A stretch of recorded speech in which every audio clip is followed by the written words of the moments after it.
तो आज हम लोग करने वाले हैं क्वेश्चंस नॉन मेटालिक मटेरियल्स का। ठीक है, तो सबसे पहला क्वेश्चन है, which of the following polymerization is fast and exothermic? कौन सा पॉलीमराइजेशन प्रोसेस कौन सा होगा? ये नंबर होगा सर। एडिशन। बाकी लोग बताओ, सही है?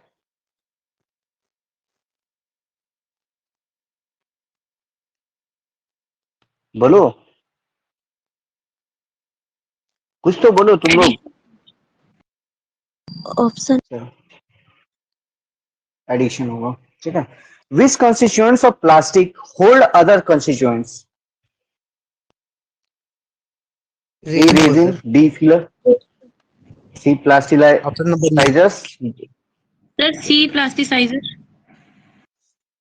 सी प्लास्टिसाइजर्स का कुछ और काम होता है। Resin. Sir may be resin हो सकता है सर फिर।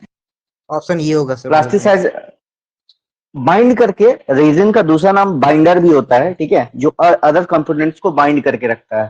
ठीक है, अब ये बताओ, प्लास्टिसाइजर्स बोले हो तो बताओ प्लास्टिसाइजर्स का क्या काम होता है? सर वो इलास्टिसिटी प्रोवाइड करता है पेंट को। ड्यूरेबिलिटी मेंटेन करता है ये सर सब। यहाँ बात ठीक हो है? रहा है प्लास्टिक का, बात हो रहा है ना, पेंट का बात हम्म नहीं।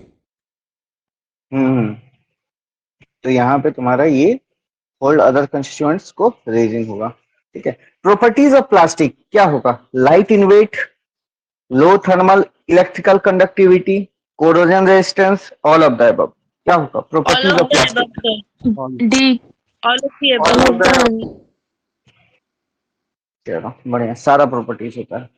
ठीक है, which of the following is synthetic rubber? All of this sir. All of this. Buna S, Buena N, Thiokol, all of the above. सारा ये क्या है? Synthetic rubber. ठीक है, अब ये बताओ, factors affecting thermal conductivity of insulators क्या होगा? All of the above. All of the above sir.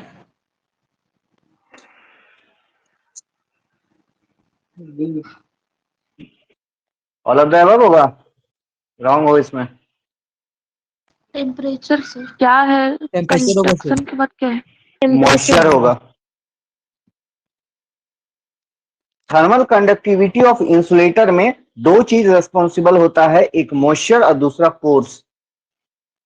ठीक है, बताया गया था तुम लोग जब पढ़ाए थे तुम, और दोनों को एक्सप्लेन भी किए थे कि मॉइस्चर जो होता है, ठीक है, मॉइस्चर उसमें रखता है तो उससे इंक्रीज हो जाता है। ठीक है, ऐसे करके बताए थे।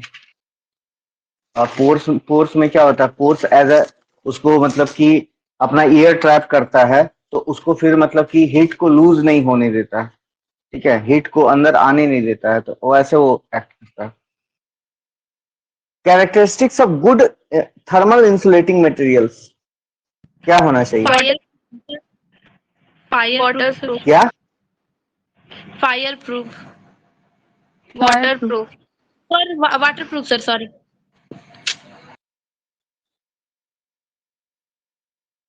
वाटर प्रूफ बोल रहे हो?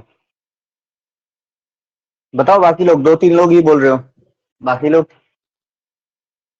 बताओ। ऑप्शन है सर।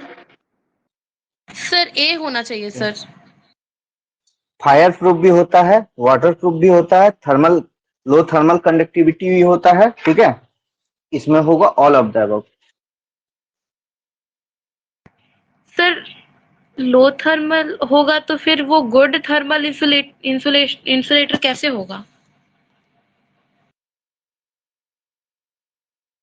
तो थर्मल, लो थर्मल कंडक्टिविटी होगा तो थर्मल को इंसुलेट करना है ना, हीट को इंसुलेट करना है, तो लो थर्मल कंडक्टिविटी चाहिए ना उसमें। Okay sir, okay sir.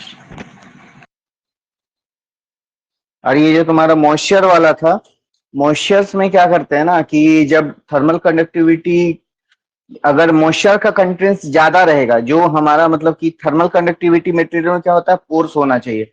अब उसमें क्या रहेगा, एयर रहेगा। एयर रहेगा तो वो क्या करेगा कि उसमें एयर का क्या होता है, थर्मल कंडक्टिविटी कम होता है, तो उसमें वो कम कर देगा। ठीक है। अगर वही मान लो अगर उसकी जगह पे मॉइस्चर रहा, तो मॉइस्चर क्या होता है, मॉइस्चर में वाटर वेपर आ जाएगा तुम्हारा, तो वो उससे क्या होगा कि, और वो क्या होता है, हाईली कंडक्टिंग होता है। ठीक है, हाईली कंडक्टिंग होता है, तो इसीलिए क्या हम लोग चाहते हैं कि ये जो थर्मल इंसुलेटिंग मटेरियल होता है ये वाटर प्रूफ भी होना चाहिए। ठीक है, फायर प्रूफ हो गया, फिर इसमें और तुम्हारा डेंसिटी लो होना चाहिए, केमिकली इनर्ट होना चाहिए वाटर से। ठीक है, सराउंडिंग एटमॉस्फेयर से।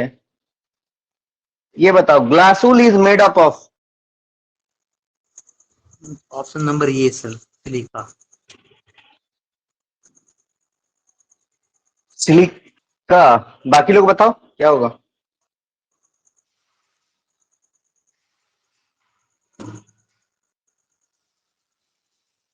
बोलो।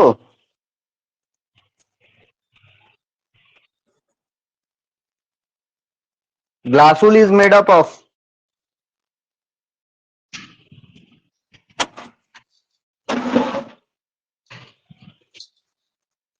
मेरी आवाज नहीं आ रही है क्या, कि नहीं बोल रहे हो तुम लोग। क्या आकाश।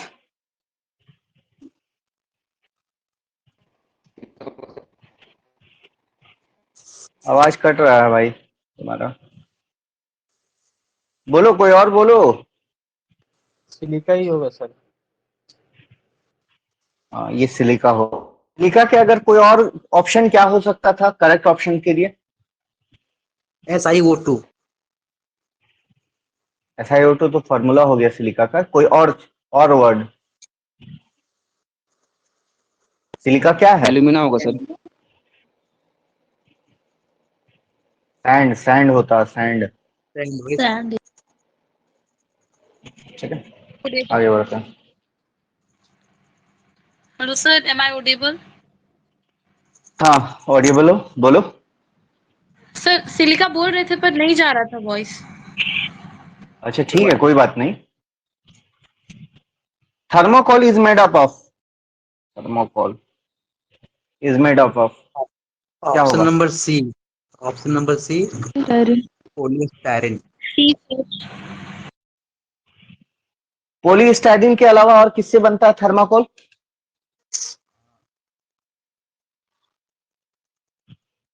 मालूम है।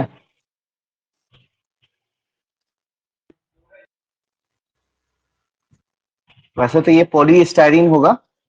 पॉलीस्टाइरीन के अलावा किससे बनता है।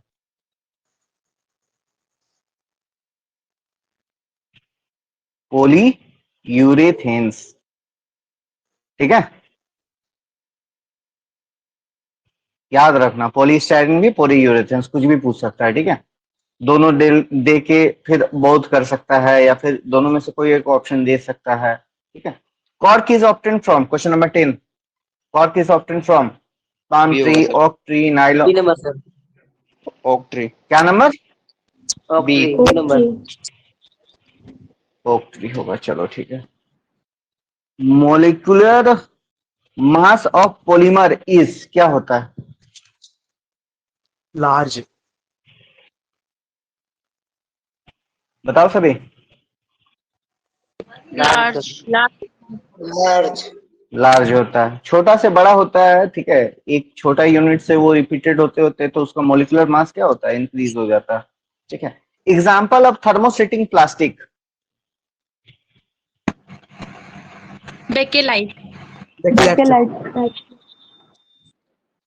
बाकी तुम्हारे ये पॉलीविनाइल क्लोराइड है, पॉलीस्टाइरीन है, टेफ्लॉन है, तो ये सब इसमें आएगा। Soft drink sir. Thermoplastic. Polythene में आएगा सर, चलो या थर्मोसॉफ्टनिंग प्लास्टिक में। चलो ठीक है। 13 number question. The repeating units in a polymer chain are known as, क्या बोलते हैं। रिपीटिंग यूनिट्स, जो छोटा छोटा यूनिट होता है उसको क्या बोलते हैं। Monomer sir. मोनोमर। अच्छा, अ,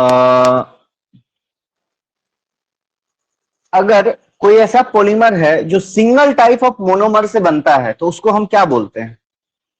होमोपॉलीमर से। और दो टाइप से बनता है तो? कोपॉलीमर। चलो, कोपॉलीमर बोलते हैं उसको। सर ये पॉइंट रिपीट कीजिए ना। मैंने कहा कि अगर कोई सिंगल टाइप ऑफ मोनोमर से जो पॉलीमर बनते हैं उसको हम लोग होमोपॉलीमर बोलते हैं, और जो दो डिफरेंट टाइप्स ऑफ मोनोमर से जो बनते हैं उसको हम लोग कोपॉलीमर बोलते हैं। ठीक है? Okay sir. Example of copolymer is? बुना है बुना है तो सर। बुनाएस किससे किससे बनता है, कोई बता सकते हैं? Butadiene and styrene. ब्यूटाडाइन और स्टाइरीन। ठीक है। Question number 15, vulcanisation of rubber is mainly done by the addition of? Sulphur sir. चलो सल्फर होगा। वल्कनाइजेशन ऑफ रबर क्यों करते हैं? हार्ड बनाने के लिए strength। अच्छा ठीक है। अब किसी ने पूछा कि वल्कनाइजेशन क्या होता है। देखो, जो रॉ रबर होता है, ठीक है, जो नेचुरल रबर होता है, वो मतलब कि ज्यादा हाई टेम्परेचर पे मतलब कि क्या होता है कि वो स्टिकी हो जाएगा, पिघल जाएगा, ठीक है, और लो टेम्परेचर पे वो ब्रिटल नेचर शो करने लगता है। ठीक है, तो उसके स्ट्रेंथ को बढ़ाने के लिए उसको हम क्या करते हैं कि जो नेचुरल रबर होता है ना, वो क्या होता है, पॉली आइसोप्रीन होता है। ठीक है, तो वो लीनियर चेन है। तो अब उसमें क्या करते हैं कि सल्फर क्या करता है, उसको चेन्स को जाके क्रॉस लिंक कर देता है। ठीक है, तो उससे क्या होता है, वो जो सिंथेटिक रबर हार्ड हो जाता है। तो यही प्रोसेस है वल्कनाइजेशन का। Yes sir.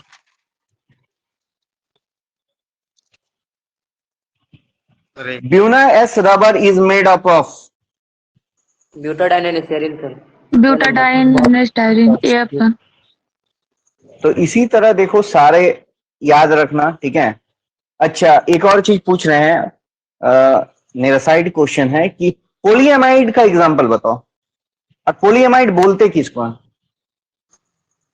पोलीएमाइड बोलते किसको है, उसके बाद एग्जांपल बताना। जो अमाइड लिंकेज से बनता है और उसका एग्जांपल नाइलॉन 6 नाइलॉन 6। ये बताओ, example of thermoplastic. All of these. चलो, और एग्जांपल इसके अलावा बताओ थर्मोप्लास्टिक का, और क्या क्या हो सकता है? सर टेफ्लॉन भी हो सकता है। सर चलो ठीक, एक पॉलीस्टाइरीन भी हो ठीक है, सकता है। अच्छा, पॉलीस्टाइरीन। ठीक है। ये बताओ, question number 18, example of condensation polymer. Bakelite. Bakelite. चलो ठीक है। Fluorine atoms are present in? Question number 19। Teflon. Teflon. Tetrafluoroethene इसका नाम होता है। Nylon is a? Option B polyamide. Polyamide. चलो ठीक है, आज 20 क्वेश्चंस का ही सेट बनाए हैं। ठीक है, तो 5 मिनट में फिर से जुड़ो तुम लोग। ठीक है, ओके। Yes sir.